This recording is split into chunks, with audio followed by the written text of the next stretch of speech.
നമസ്കാരം. Midi star തുടങ്ങുന്നു. ആദ്യം പ്രധാന വാർത്തകൾ. ഇറാനുമായി ഗൾഫ് രാജ്യങ്ങൾ കൂടുതൽ അകലുന്നു. സൗദിക്ക് പിന്നാലെ ബഹ്റൈനും ഇറാനുമായുള്ള നയതന്ത്ര ബന്ധം വിച്ഛേദിച്ചു. സ്ഥാനപതിയോട് 48 മണിക്കൂറിനുള്ളിൽ രാജ്യം വിടാൻ നിർദ്ദേശം. ഇറാനുമായുള്ള വ്യാപാര ബന്ധവും വിമാന സർവീസുകളും നിർത്തിവെക്കാൻ സൗദിയുടെ തീരുമാനം. ഖത്തറിൽ തൊഴിൽ നിയമങ്ങൾ ലംഘിച്ച കമ്പനികൾക്കെതിരെ നടപടി സ്വീകരിച്ചതായി തൊഴിൽ സാമൂഹ്യകാര്യ മന്ത്രാലയത്തിന്റെ വാർഷിക റിപ്പോർട്ട്. ഈ വർഷം നിരോധനം ഏർപ്പെടുത്തിയത് 923 കമ്പനികൾക്ക്. 807 കമ്പനികളെ കരിമ്പട്ടികയിൽപ്പെടുത്തിയതായും മന്ത്രാലയം. കുവൈത്തിൽ സ്വദേശികൾക്ക് അനുവദിക്കുന്ന ഗാർഹിക വിസകളുടെ എണ്ണം പരിമിതപ്പെടുത്തുന്നു. ഒരു സ്പോൺസറുടെ കീഴിൽ ഒരു വർഷത്തിൽ പരമാവധി 5 വിസകൾ മാത്രം. UAEയിൽ വിസ മാറാൻ രാജ്യം വിടേണ്ടെന്ന് ആഭ്യന്തര മന്ത്രാലയം. വിശദമായ വാർത്തകളിലേക്ക്. ഗൾഫ് രാജ്യങ്ങളും ഇറാനും തമ്മിലുള്ള അകൽച്ച ശക്തി പ്രാപിക്കവേ ബഹ്റൈൻ ഇറാനുമായുള്ള നയതന്ത്ര ബന്ധം വിച്ഛേദിച്ചു. രാജ്യത്തെ ഇറാൻ അംബാസഡറെ അസ്വീകാരനായി പ്രഖ്യാപിച്ച ബഹ്റൈൻ ഇറാൻ സ്ഥാനപതിയുടെ ചുമതലയുള്ള വ്യക്തിയോട് 48 മണിക്കൂറിനുള്ളിൽ രാജ്യം വിടാനും ആവശ്യപ്പെട്ടു. ഇറാനിലെ നയതന്ത്ര ദൗത്യം രാജ്യം അവസാനിപ്പിച്ചിട്ടുണ്ട്. ഇതോടെ ഇരു രാജ്യങ്ങളും തമ്മിലുള്ള ബന്ധം കൂടുതൽ വഷളായി. തങ്ങളുടെയും GCC രാഷ്ട്രങ്ങളുടെയും ആഭ്യന്തര കാര്യങ്ങളിൽ ഇടപെടുന്നു എന്നാരോപിച്ചാണ് ഇറാനെതിരെയുള്ള നിലപാട് ബഹ്റൈൻ കർക്കശമാക്കിയത്. ഇറാനിലെ സൗദി നയതന്ത്ര ഓഫീസുകൾക്ക് നേരെ നടന്ന അതിക്രമത്തെ സൗദി ശൂറ കൗൺസിൽ ശക്തമായ ഭാഷയിൽ അപലപിച്ചു. ഇറാനുമായി നയതന്ത്ര ബന്ധം വിച്ഛേദിച്ച സൗദിയുടെ നിലപാടിനും ശൂറ പിന്തുണ പ്രഖ്യാപിച്ചു. മുസ്ലിം വേൾഡ് ലീഗും ഇറാൻ നടപടി അപലപിച്ചു. ഇറാൻ ഭരണാധികാരികളിൽ നിന്നും നേതാക്കളിൽ നിന്നും വന്ന നിരുത്തരവാദപരമായ പ്രസ്താവനകളെ ശൂറ കൗൺസിൽ പ്രമേയം അപലപിച്ചു. കൗൺസിൽ ഉപമേധാവി ഡോക്ടർ മുഹമ്മദ് അമീൻ അൽ ജഫ്രിയാണ് ശൂറയിൽ പ്രമേയം അവതരിപ്പിച്ചത്. തെഹ്റാനിലെ എംബസിയും അൽ മഷഹദിലെ കോൺസുലേറ്റും സംരക്ഷിക്കേണ്ടത് അന്താരാഷ്ട്ര നിയമങ്ങളുടെയും മര്യാദയുടെയും അയൽപ്പക്ക ബന്ധത്തിന്റെയും പേരിൽ ഇറാൻ അധികൃതരുടെ ബാധ്യതയായിരുന്നു. ഇറാനുമായി നയതന്ത്രം വിച്ഛേദിച്ച സൗദിയുടെ നിലപാട് ശരിവെച്ച ശൂറ കൗൺസിൽ തീവ്രവാദത്തെ ഇല്ലാതാക്കാൻ സൗദിയുടെ നീക്കങ്ങൾക്ക് പിന്തുണ പ്രഖ്യാപിക്കുകയും ചെയ്തു. ഇറാൻ അധികൃതരുടെ നിലപാടിനെയും എംബസി ആക്രമണത്തെയും മുസ്ലിം വേൾഡ് ലീഗും ശക്തമായ ഭാഷയിൽ അപലപിച്ചു. സൗദി അറേബ്യ നടപ്പാക്കുന്ന ശരീഅത്ത് നിയമങ്ങൾക്ക് പിന്തുണ പ്രഖ്യാപിച്ച റാബിത്ത തീവ്രവാദത്തെ പിന്തുണക്കുന്ന ഇറാൻ നിലപാടുകളെ വിമർശിച്ചു. Rabita secretary general doctor Abdullah bin Abdul Muhsin Alturki പുറത്തിറക്കിയ പ്രസ്താവനയിലാണ് ഇക്കാര്യം വ്യക്തമാക്കിയത്. മേഖലയുടെ സുരക്ഷയ്ക്കും നല്ല അയൽപ്പക ബന്ധത്തിനുമാണ് സൗദി ഉദ്ദേശിക്കുന്നതെന്നും പ്രസ്താവനയിൽ വ്യക്തമാക്കി. ഇറാഖ്, യമൻ, സിറിയ, ലബനാൻ തുടങ്ങിയ രാജ്യങ്ങളിലെ അനാരോഗ്യകരമായ ഇടപെടൽ ഇറാൻ അവസാനിപ്പിക്കണമെന്നും റാബിത്ത അഭ്യർത്ഥിച്ചു. Media 1 Riyadh. ഇറാനിലെ സൗദിയുടെ എംബസി കെട്ടിടത്തിന് തീവച്ച സംഭവത്തെ കുവൈറ്റ് ശക്തമായി അപലപിച്ചു. ഒരു രാജ്യത്തിന്റെ എംബസി കെട്ടിടം കയ്യേറുന്നത് അന്താരാഷ്ട്ര നയതന്ത്ര നിയമങ്ങളുടെ ലംഘനമാണ്. വിദേശ രാജ്യങ്ങളുടെ എംബസി കെട്ടിടങ്ങൾക്കും അതിലെ ജീവനക്കാർക്കും സംരക്ഷണം നൽകേണ്ട ഉത്തരവാദിത്തം അതത് രാജ്യത്തിനുണ്ടെന്നും കുവൈറ്റ് പ്രസ്താവനയിൽ കൂട്ടിച്ചേർത്തു. ഇറാനും സൗദിയും തമ്മിലുള്ള പ്രശ്നങ്ങൾ പരിഹരിക്കാൻ ഇരു രാജ്യങ്ങളും ചർച്ചയ്ക്ക് തയ്യാറാകണമെന്ന് ജർമ്മനി. നയതന്ത്ര ബന്ധങ്ങൾ ഉലയാതെ നോക്കാൻ സൗദിയും ഇറാനും ശ്രദ്ധിക്കണമെന്നും ജർമ്മൻ വിദേശകാര്യ വക്താവ് സ്റ്റീഫൻ സെയ്ബർട്ട് പറഞ്ഞു. സൗദിയും ഇറാനുമായുള്ള പ്രശ്നങ്ങൾ ജർമ്മനിയുടെ ആയുധ കയറ്റുമതിയെ ബാധിക്കില്ലെന്നും ജർമ്മൻ വിദേശകാര്യ വക്താവ് അറിയിച്ചു. എന്നാൽ സൗദിയിലെ നിലവിലെ സംഭവ വികാസങ്ങൾ ഞെട്ടിക്കുന്നതാണ്. സൗദിയും ഇറാനുമായി നടക്കുന്ന സംഘർഷങ്ങൾ ജർമ്മനി സസൂക്ഷ്മം വീക്ഷിക്കുകയാണെന്നും ആയുധ കയറ്റുമതിയുമായി ബന്ധപ്പെട്ട കാര്യങ്ങൾ പിന്നീട് തീരുമാനിക്കുമെന്നും ജർമ്മൻ വക്താവ് പറഞ്ഞു.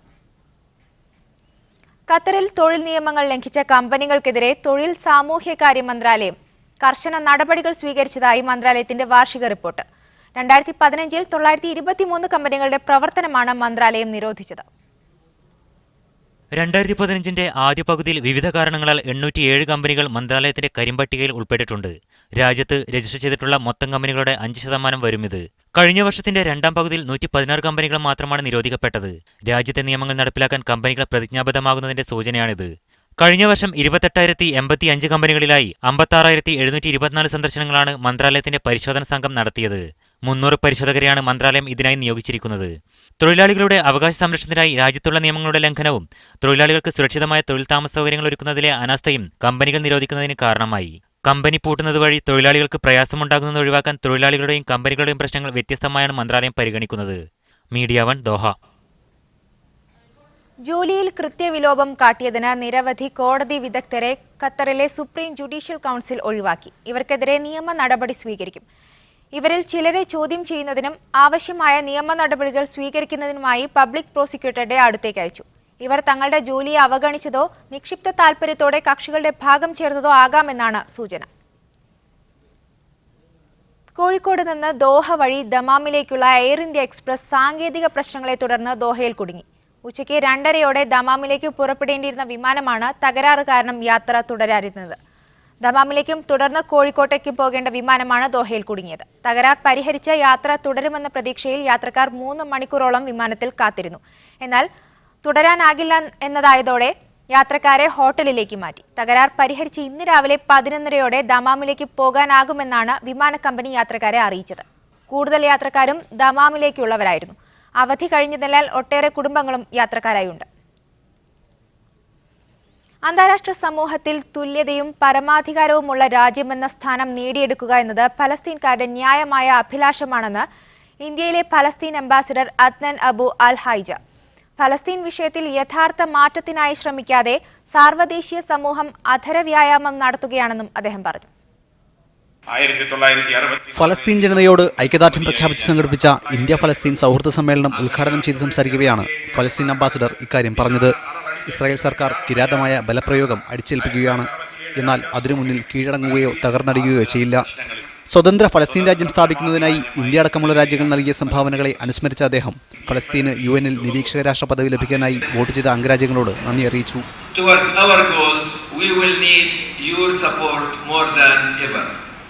I come before you today, compelled to sound the alarm about the grave dangers of what is happening in Jerusalem, where extremist Israeli groups are committing repeated systemic incursions upon Al-Aqsa Mosque. British സാമ്രാജ്യത്വത്തിനെതിരെ India നടത്തിയ സമരം പോലെ തന്നെയാണ് സയൻസിനെതിരായ ഫലസ്തീൻ ജനതയുടെ പോരാട്ടമെന്ന് പ്രതിപക്ഷ നേതാവ് VS Achuthanandan video സന്ദേശത്തിൽ പറഞ്ഞു. 68 വർഷമായി ഫലസ്തീൻ തുടരുന്ന ന്യായമായ പോരാട്ടങ്ങൾക്ക് ലോകമെമ്പാടുമുള്ള സ്വാതന്ത്ര്യപ്രേമികളുടെയും സമാധാനകാംക്ഷികളുടെയും പിന്തുണ ഏറിവരുന്നതായും VS വ്യക്തമാക്കി. മീഡിയ 1 കൊച്ചി. വാർത്തകൾ തുടരുന്നു. UAE-യിൽ ഇനി മുതൽ വിസ മാറാൻ രാജ്യം വിടേണ്ട ആവശ്യമില്ലെന്ന് UAE ആഭ്യന്തര മന്ത്രാലയം. ഏതുതരം വിസയിൽ വരുന്നവർക്കും പുതിയ വിസയിലേക്ക് മാറാൻ രാജ്യത്തിനകത്തുനിന്ന് തന്നെ സാധിക്കുമെന്ന് അധികൃതർ വ്യക്തമാക്കി. സന്ദർശക വിസയിലും മറ്റും UAE-യിലെത്തുന്നവർ കാലാവധി കഴിയുന്നതോടെ രാജ്യത്തിന് പുറത്തു പോകണമെന്നതായിരുന്നു നിയമം. ഇതിൽ ഭേദഗതി വരുത്തിയാണ് ഇനി മുതൽ വിസ മാറാൻ രാജ്യം വിടേണ്ട ആവശ്യമില്ലെന്ന് UAE ആഭ്യന്തര മന്ത്രാലയം വ്യക്തമാക്കിയത്. ഇതോടെ ഏതുതരം വിസയിൽ വരുന്നവർക്കും UAE-ക്കകത്തുനിന്ന് തന്നെ പുതിയ വിസയിലേക്ക് മാറാൻ സാധിക്കും. 570 ദിർഹമാണ് ഇതിനായി അധിക ഫീസ് അടയ്ക്കേണ്ടത്. വിസ കാലാവധി കഴിയുന്നതിന് മുമ്പ് തന്നെ വിസ മാറ്റത്തിനുള്ള അപേക്ഷ സമർപ്പിക്കണമെന്നും അല്ലാത്തപക്ഷം പിഴയടയ്ക്കേണ്ടി വരുമെന്നും താമസ കുടിയേറ്റ വകുപ്പ് വക്താവ് ബ്രിഗേഡിയർ ഡോക്ടർ റാഷിദ് സുൽത്താൻ അൽ ഖദർ അറിയിച്ചു. രാജ്യത്തെ എല്ലാ താമസ കുടിയേറ്റ ഓഫീസുകളിലും വിസ മാറ്റം സാധ്യമാവുമെന്നും ഡോക്ടർ റാഷിദ് പറഞ്ഞു. UAE-യിലെ താമസക്കാർക്കും സന്ദർശകർക്കും ഓൺലൈൻ വഴിയും വിസ നടപടികൾ പൂർത്തിയാക്കാൻ സാധിക്കും. പുതിയ സംവിധാനം വിദേശികൾക്ക് സമയനഷ്ടവും സാമ്പത്തിക നഷ്ടവും ഒഴിവാക്കാൻ സാധിക്കുമെന്നും അധികൃതർ പ്രത്യാശ പ്രകടിപ്പിച്ചു. സ്വദേശത്തേക്കോ സമീപ രാജ്യങ്ങളിലേക്കോ കിഷ്ദ്വീപിലേക്കോ യാത്ര ചെയ്താണ് പുതിയ വിസയിൽ പലരും തിരിച്ചെത്തിയിരുന്നത്. ഇത് തൊഴിലന്വേഷകർക്കും സന്ദർശകർക്കും പ്രയാസം സൃഷ്ടിച്ചിരുന്നു. ട്രാൻസിറ്റ് വിസ, 30 ദിവസം, 90 ദിവസം തുടങ്ങിയ വിസിറ്റ് വിസകൾ, student visa, medical treatment visa, residence visa തുടങ്ങി എല്ലാ വിസയിലുള്ളവർക്കും പുതിയ മാറ്റം പ്രയോജനപ്പെടും. Haris Arikkulam, media 1, Dubai. പുതിയ നിയമാവലി പ്രാബല്യത്തിൽ വന്നു. ടൂറിസം കേന്ദ്രങ്ങളുടെ ബുക്കിംഗ്, ടൂർ സംഘാടകർ, ട്രാവൽ ആൻഡ് ടൂറിസം ഏജൻസികൾ, ഹോട്ടലുകൾ, റിസോർട്ടുകൾ, ടൂറിസ്റ്റ് ഗൈഡുകൾ എന്നിവയുമായി ബന്ധപ്പെട്ട പരിഷ്കരിച്ച നിയമങ്ങൾ ഉൾക്കൊള്ളുന്നതാണ് പുതിയ നിയമാവലി. അമീർ സുൽത്താൻ ബിൻ സൽമാൻ അധ്യക്ഷനായ സൗദി ടൂറിസം അതോറിറ്റിയാണ് പുതിയ നിയമാവലിക്ക് അംഗീകാരം നൽകിയത്. ടൂറിസം മേഖല സജീവവും കാര്യക്ഷമവുമാക്കുന്നതോടൊപ്പം വിദേശ ടൂറിസ്റ്റുകളെ സൗദിയിലേക്ക് ആകർഷിക്കുക, ആഭ്യന്തര ടൂറിസം പ്രോത്സാഹിപ്പിക്കുക എന്നിവ പരിഷ്കരണത്തിന്റെ ലക്ഷ്യമാണ്. സർക്കാർ സ്വകാര്യ സ്ഥാപനങ്ങളുടെ സഹകരണത്തോടെ സൗദി ടൂറിസം മേഖല സജീവമാക്കാനാണ് അതോറിറ്റി ഉദ്ദേശിക്കുന്നത്. ഉംറ ഉൾപ്പെടെ മക്ക, മദീന പുണ്യനഗരങ്ങൾ കേന്ദ്രീകരിച്ചുള്ള തീർത്ഥാടന ടൂറിസവും പുതിയ പദ്ധതിയിൽ ഉൾക്കൊള്ളിച്ചിട്ടുണ്ട്. ടൂറിസ്റ്റ് കേന്ദ്രങ്ങളുടെയും സേവനങ്ങളുടെയും സീസൺ തിരിച്ചുള്ള നിരക്ക്, സന്ദർശകർക്കും ടൂറിസ്റ്റുകൾക്കും നൽകുന്ന സേവനത്തിന്റെ നിരക്ക് എന്നിവ സ്ഥാപനങ്ങളുടെ നോട്ടീസ് ബോർഡിലും ഇലക്ട്രോണിക് മീഡിയയിലും വെബ്സൈറ്റിലും ഇംഗ്ലീഷ് ഭാഷയിലും പരസ്യപ്പെടുത്തും. ടൂറിസ്റ്റ് ഗൈഡുകളുടെ സേവനത്തിൽ സ്വദേശിവൽക്കരണം പാലിക്കുന്നതോടൊപ്പം ഗൈഡുകളുടെ വിദ്യാഭ്യാസ യോഗ്യത, തൊഴിൽ, ഭാഷാപരിചയം എന്നിവയും പുതിയ നിയമാവലിയിൽ പരിഗണിച്ചിട്ടുണ്ട്. ട്രാവൽ ടൂറിസം മേഖലയിലേക്ക് കൂടുതൽ സ്വദേശികൾ കടന്നുവരാൻ പുതിയ നിയമാവലി സഹായകമാവുമെന്ന് അതോറിറ്റി പ്രത്യാശ പ്രകടിപ്പിച്ചു. പുതിയ നിയമാവലി പ്രാബല്യത്തിൽ വന്ന സാഹചര്യത്തിൽ ട്രാവൽ ടൂറിസം മേഖലയിൽ കൂടുതൽ പരിശോധന നടക്കുമെന്നും അതോറിറ്റി അറിയിച്ചു. സന്ദർശകരിൽ നിന്ന് ലഭിക്കുന്ന പരാതികൾക്ക് പരിഹാരം കാണാൻ അതോറിറ്റിക്ക് ആവശ്യമായ സാങ്കേതിക വിദഗ്ധരുടെ സഹായം തേടാനും പുതിയ നിയമാവലിയിൽ നിർദ്ദേശമുണ്ട്. ഓൺലൈൻ പരാതികൾ സ്വീകരിക്കാനും അതോറിറ്റി അവസരമൊരുക്കിയിട്ടുണ്ട്.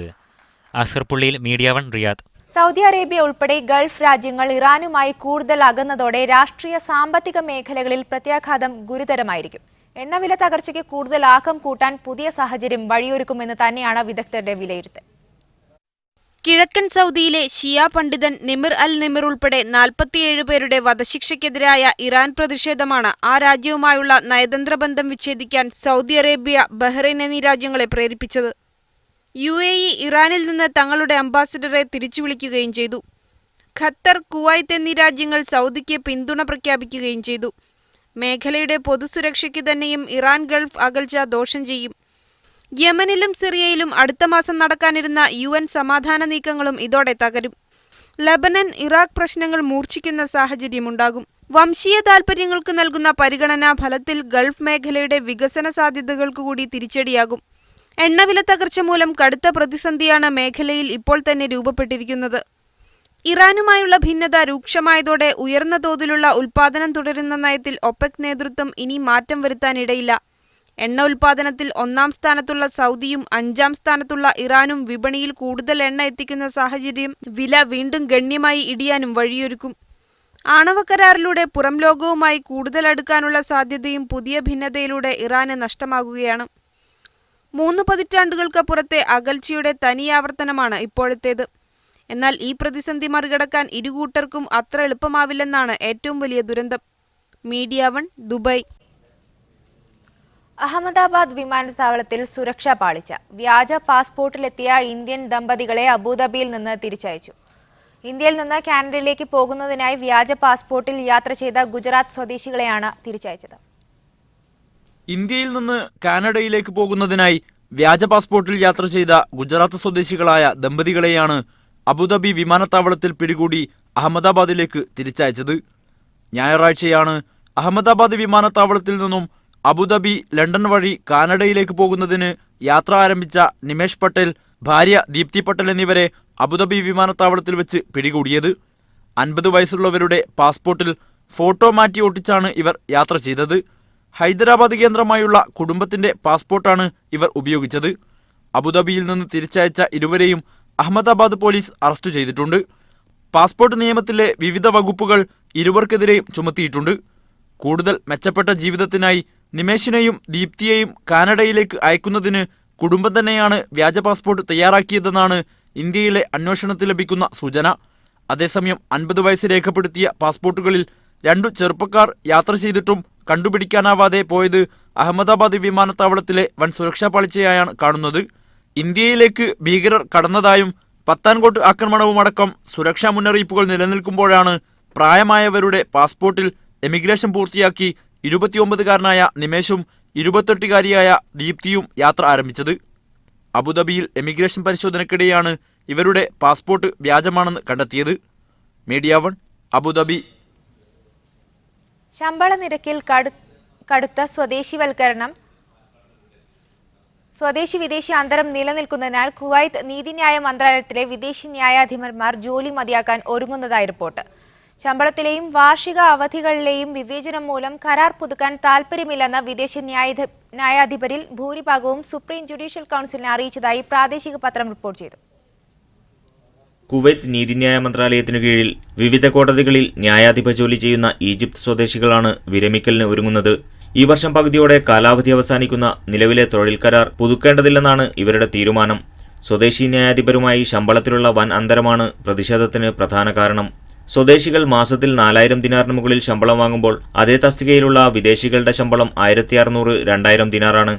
ഏറെക്കാലത്തെ പരിചയസമ്പത്തുള്ള ചുരുക്കം ചിലർക്ക് മാത്രം 2500 ദിനാർ വരെയും ലഭിക്കുന്നുണ്ട്. കൂടാതെ സ്വദേശി ന്യായാധിപർക്ക് 6 മാസത്തോളം വാർഷികാവധി ലഭിക്കുമ്പോൾ വിദേശികൾക്ക് ലഭിക്കുന്നത് 3 മാസം മാത്രമാണ്. ഇതും വിവേചനപരമാണെന്നാണ് ജഡ്ജിമാർ ചൂണ്ടിക്കാട്ടുന്നത്. കുവൈത്തിലെ വിദേശി ജഡ്ജിമാരിൽ ഭൂരിഭാഗവും ഈജിപ്ത് പൗരന്മാരാണ്. ഈജിപ്തിൽ അടുത്തിടെ ന്യായാധിപരുടെ ശമ്പളത്തിൽ വൻ വർധനയുണ്ടായിരുന്നു. ഇതും തൊഴിൽ കരാർ പുതുക്കേണ്ടതില്ലെന്ന തീരുമാനത്തെ സ്വാധീനിച്ചിട്ടുണ്ടെന്നാണ് വിലയിരുത്തപ്പെടുന്നത്. Media 1, Kuwait city. സൗദി കിഴക്കൻ പ്രവിശ്യയിൽ തൃശൂർ സ്വദേശി ആത്മഹത്യ ചെയ്തു.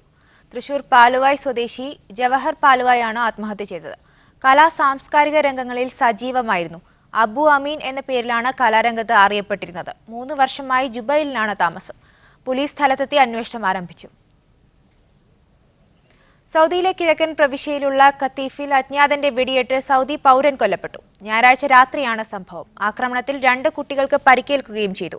പരിക്കേറ്റവരെ ഖത്തീഫ് ജനറൽ ആശുപത്രിയിൽ പ്രവേശിപ്പിച്ചു. ഇവർ അപകടനില തരണം ചെയ്തു എന്ന് കിഴക്കൻ പ്രവിശ്യ പോലീസ് വക്താവ് അറിയിച്ചു. സലാല ഫോട്ടോഗ്രാഫി ക്ലബ് 2ാമത് വാർഷികം ആഘോഷിച്ചു. ഷഹനോത്തിലെ സ്വകാര്യ റിസോർട്ടിൽ നടന്ന ആഘോഷ പരിപാടികൾ കേക്ക് മുറിച്ചാണ് ആരംഭിച്ചത്. ശിവപ്രസാദ്, അരുൺ നായർ എന്നിവർ ഫോട്ടോഗ്രാഫി ക്ലാസുകൾ എടുത്തു. ഫോട്ടോഗ്രാഫി മത്സരത്തിൽ മജുജിസ് 1ാം സ്ഥാനവും ഷബാസ് മുഹമ്മദ് 2ാം സ്ഥാനവും ഗാനപ്രിയൻ 3ാം സ്ഥാനവും കരസ്ഥമാക്കി. കുട്ടികൾക്കും മുതിർന്നവർക്കുമായി വിവിധ കായിക മത്സരങ്ങൾ നടന്നു.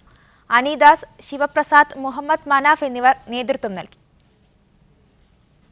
അബുദാബിയിൽ കേരള സോഷ്യൽ സെന്റർ സംഘടിപ്പിച്ച 7ാമത് ഭരത് മുരളി നാടകോത്സവത്തിൽ ആരാച്ചാർ മികച്ച നാടകം, സാംകുട്ടി മികച്ച സംവിധായകൻ, പ്രകാശ് തച്ചങ്ങാട് മികച്ച നടനായും ശക്തി തിയേറ്റേഴ്സ് അവതരിപ്പിച്ച കാഴ്ചയെ കീറി ഭ്രാന്തം കടന്ന നാടകത്തിന് 5 പുരസ്കാരങ്ങളും സ്വന്തമായി.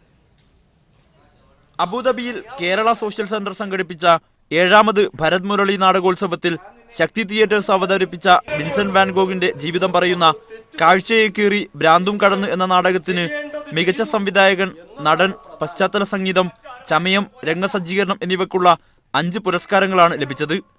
KR മീരയുടെ നോവലിനെ ആസ്പദമാക്കി മാസ് ഷാർജ അവതരിപ്പിച്ച ആരാച്ചാർ മികച്ച നാടകമായി തെരഞ്ഞെടുക്കപ്പെട്ടു.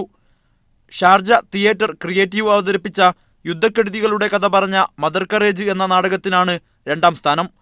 കാഴ്ചയെ കീറി ഭ്രാന്തും കടന്ന് ഒരുക്കിയ ഡോക്ടർ സാംകുട്ടി പട്ടംകരി മികച്ച സംവിധായകനായി തെരഞ്ഞെടുക്കപ്പെട്ടു. ഈ നാടകത്തിൽ വാൻഗോഗിനെ അവതരിപ്പിച്ച പ്രകാശ് തച്ചങ്ങാടാണ് മികച്ച നടൻ.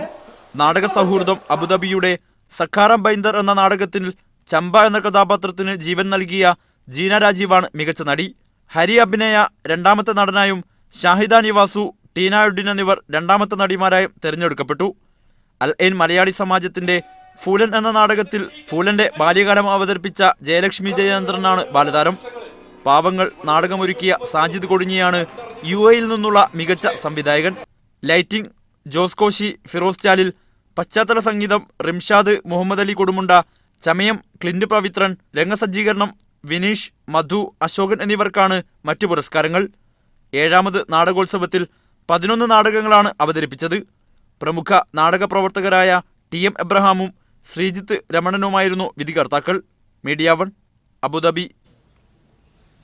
കുവൈത്തിൽ ഈ വർഷത്തെ ഹല ഫെബ്രുവരി ആഘോഷങ്ങൾക്ക് ജനുവരി 28-ന് തുടക്കമാകും. അടുത്ത മാസം 24 വരെ നീണ്ടു നിൽക്കുന്ന ഫെസ്റ്റിവൽ വർണ്ണാഭമായ പരിപാടികളാൽ സമ്പന്നമായിരിക്കുമെന്ന് സംഘാടക സമിതി ചെയർമാൻ വലീദ് അൽ സഖബി അറിയിച്ചു. കുവൈത്തിന്റെ വസന്തോത്സവമായി അറിയപ്പെടുന്ന ഹല ഫെബ്രുവരിക്ക് ഇത്തവണ പൊലിമ കൂടും. എല്ലാ വർഷവും ജനുവരി ഫെബ്രുവരി മാസങ്ങളിലായി അരങ്ങേറുന്ന ഹല ഫെബ്രുവരി ഉത്സവത്തിന്റെ 17ാം പതിപ്പിനാണ് ഈ മാസം 28-ന് സാൽമിയ സാലം മുബാറക് സ്ട്രീറ്റിൽ കൊടിയുയരുക. വസന്തോത്സവത്തോടൊപ്പം 55ാമത് ദേശീയ ദിനവും 25ാമത് വിമോചന ദിനവും അമീർ ഷെയ്ഖ് സബാൽ അഹമ്മദ് അൽ സബാഹിന്റെ അധികാരാരോഹണത്തിന്റെ 10ാം വാർഷികവും കൂടി ആഘോഷിക്കാനുള്ള ഒരുക്കത്തിലാണ് കുവൈറ്റ് ജനത. വിപുലമായ ആഘോഷ പരിപാടികളാണ് ഇത്തവണ അണിയറയിൽ ഒരുങ്ങുന്നത്. പ്രധാന പരിപാടികൾ മിക്കതും Kuwait City, Salmiya, Green Island എന്നിവിടങ്ങളിലാകും അരങ്ങേറുക. രാജ്യത്തെ ടൂറിസം ഷോപ്പിംഗ് മേഖലയ്ക്ക് ഉണർവേകുന്നതിനായി വിവിധ ഷോപ്പിംഗ് മാളുകൾ കേന്ദ്രീകരിച്ചും കലാസാംസ്കാരിക വിനോദ പരിപാടികൾ നടക്കും. അറബ് ലോകത്തെ പ്രശസ്ത ഗായക സംഘങ്ങൾ വിവിധ ദിനങ്ങളിലായി ഹല ആഘോഷങ്ങളിൽ പങ്കെടുക്കുമെന്നും സംഘാടക സമിതി അറിയിച്ചു. Media 1 Kuwait city. Kuwait saint Stephen's Orthodox ഇടവക പുതുവത്സരാഘോഷം സംഘടിപ്പിച്ചു. ഇടവക കുടുംബാംഗങ്ങളുടെ ചേരൽ അമേരിക്കൻ ഭദ്രാസന അധിപൻ അലക്സിയോസ് മാർ യൗസേബിയോസ് മെത്രാപ്പൊലീത്ത ഉദ്ഘാടനം ചെയ്തു. ഇടവക വികാരി ഫാദർ സഞ്ജു ജോൺ അധ്യക്ഷനായിരുന്നു. Trustee K Raju, secretary Binu Thomas, വിവിധ ആധ്യാത്മിക സംഘടനാ ഭാരവാഹികൾ എന്നിവർ സംസാരിച്ചു. കാലത്ത് നടന്ന വിശുദ്ധ കുർബാനയ്ക്ക് മലങ്കര ഓർത്തഡോക്സ് തുമ്പമൺ മദ്രാസന അധിപൻ കുര്യാക്കോസ് മാർ ക്ലിമീസ് മെത്രാപ്പൊലീത്ത മുഖ്യ കാർമ്മികത്വം വഹിച്ചു. വിവിധ കലാപരിപാടികളും അരങ്ങേറി. അബുദാബി അൽ വത്ബയിലെ തണ്ണീർത്തടത്തിൽ വിരിഞ്ഞ അരയന്ന കുഞ്ഞുങ്ങളുടെ എണ്ണത്തിൽ റെക്കോർഡ് വർധനയുണ്ടായതായി അബുദാബി പാരിസ്ഥിതിക ഏജൻസി അറിയിച്ചു. പ്രജനന സീസൺ കഴിഞ്ഞപ്പോഴാണ് അൽ വത്ബയിലെ റെക്കോർഡ് എണ്ണം അരയണ്ണ കുഞ്ഞുങ്ങൾ വിരിഞ്ഞതായി വ്യക്തമായത്. സംരക്ഷണ തണ്ണീർത്തടത്തിൽ ഈ സീസണിൽ 420 കുഞ്ഞുങ്ങളാണ് ഉണ്ടായത്. കഴിഞ്ഞ വർഷത്തെ അപേക്ഷിച്ച് ഇരട്ടിയിലധികമാണ് വർധന. കഴിഞ്ഞ വർഷം 200 കുഞ്ഞുങ്ങളാണ് വത്പയിൽ വിരിഞ്ഞത്.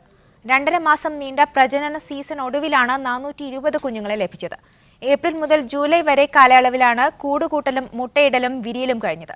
ഏപ്രിൽ ആദ്യവാരമാണ് അരയന്നങ്ങൾ കൂടുകൂട്ടുന്നതിനും മുട്ടയിടുന്നതിനുമായി അൽവത്പയിലെ നിർദ്ദിഷ്ട കേന്ദ്രങ്ങളിലെത്തിയത്. അബുദാബി പാരിസ്ഥിതിക ഏജൻസി നടത്തിയ സംരക്ഷണ പ്രവർത്തനങ്ങളാണ് കൂടുതൽ കുഞ്ഞുങ്ങളെ ലഭിക്കാൻ കാരണം. ജിദ്ദ ബലദിലെ ചരിത്ര മേഖലയിലെ ആഘോഷ പരിപാടികൾ ജനുവരി 6 ബുധനാഴ്ച ആരംഭിക്കും. പുതിയ പ്രഭാതം എന്ന തലക്കെട്ടിലാണ് ഇക്കൊല്ലത്തെ ആഘോഷ പരിപാടികൾ ഒരുക്കിയിരിക്കുന്നത്. മേള 10 ദിവസം നീണ്ടുനിൽക്കും. വൈവിധ്യമാർന്ന കലാ സാംസ്കാരിക പരിപാടികളും പ്രദർശനങ്ങളും മേളയിലുണ്ടാകുമെന്ന് Jeddah governorate public relation and program വിഭാഗം മേധാവി യാസിൻ അൽ മദാഹ് അറിയിച്ചു. ഉദ്ഘാടന ദിവസം 100-ലധികം പേർ പങ്കെടുക്കുന്ന സംഘത്തിന്റെ നാടൻ കലാപ്രകടനങ്ങളുണ്ടാകും. ജിദ്ദയുടെ ചരിത്രം വിവരിക്കുന്ന എക്സിബിഷൻ, ഹോട്ടലുകൾ, കടകൾ, കരകൗശല വസ്തുക്കളുടെയും വസ്ത്രങ്ങളുടെയും ശില്പങ്ങളുടെയും പ്രദർശനം, ഓപ്പൺ മ്യൂസിയം, വിവിധ നാടൻ കലാകാരന്മാർ അണിനിരക്കുന്ന പ്രകടനങ്ങൾ തുടങ്ങിയവ ആഘോഷ പരിപാടിയിൽ ഉണ്ടായിരിക്കുമെന്നും അദ്ദേഹം പറഞ്ഞു. Jeddah Indian social forum Kerala ഘടകം ബാദുഷ നൈറ്റും ഗായക സംഗമവും സംഘടിപ്പിച്ചു. മിർസ ഷെരീഫ് പരിപാടി ഉദ്ഘാടനം ചെയ്തു. മാധ്യമപ്രവർത്തകൻ മായിൻകുട്ടി, ബിസിനസ് സംരംഭകൻ അബ്ദുൾ റഹ്മാൻ, സിഫ് പ്രസിഡന്റ് ഹിഫ്സു റഹ്മാൻ, ജിദ്ദയിലെ പ്രമുഖ ഗായകർ എന്നിവരും ചടങ്ങിൽ ആദരിച്ചു. മീഡിയ 1 14 രാവ് സീസൺ 1 വിജയി ബാദുഷ നയിച്ച സംഗീത വിരുന്നിൽ ജിദ്ദയിലെ ഗായകരും ഗാനങ്ങൾ ആലപിച്ചു. സയ്യിദ് വിഖാറുദ്ദീൻ, ടൈറ്റസ് രാജൻ, ഫിലിപ്പോസ് തുടങ്ങിയവർ സംസാരിച്ചു. ഇക്ബാൽ ചെമ്പൻ അധ്യക്ഷനായിരുന്നു. ഹനീഫ കടുങ്ങല്ലൂർ സ്വാഗതവും ബഷീർ കരുനാഗപ്പള്ളി നന്ദിയും പറഞ്ഞു.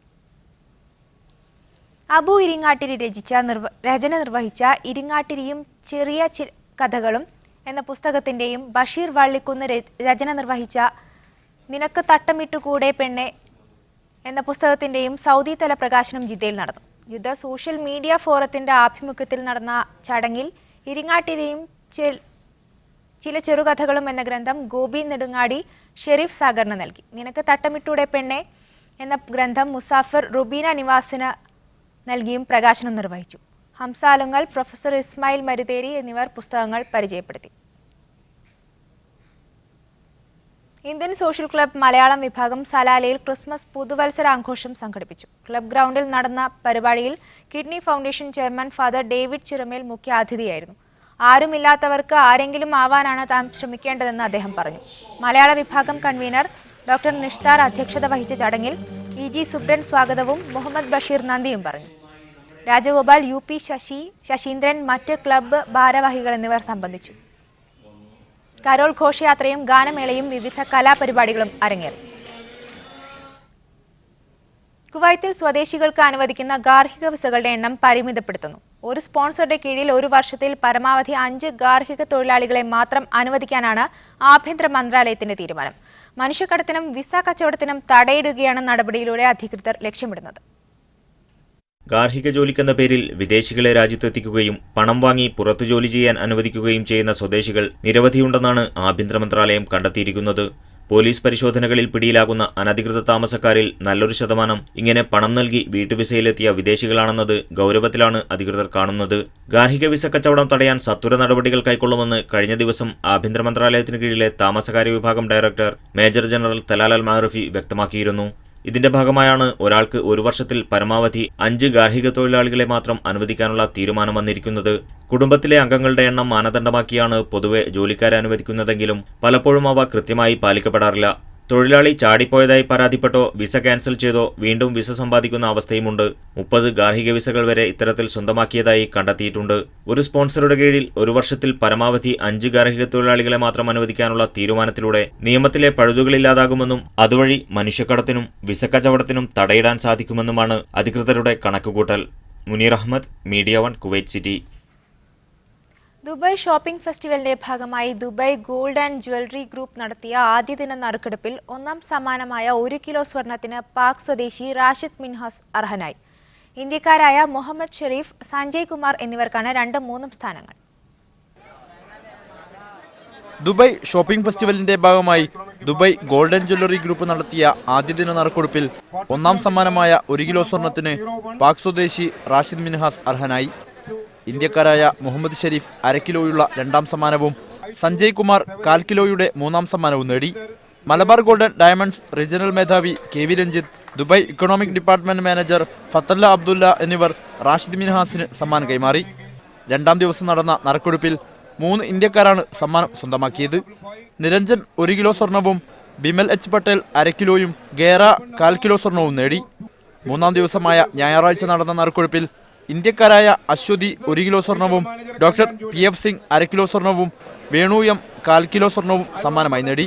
വിവിധ ജ്വല്ലറികളിൽ നിന്നും സ്വർണം വാങ്ങുമ്പോൾ നൽകുന്ന കൂപ്പൺ മുഖേനയാണ് മത്സരത്തിൽ പങ്കെടുക്കുവാനുള്ള അവസരം ലഭിക്കുന്നത്.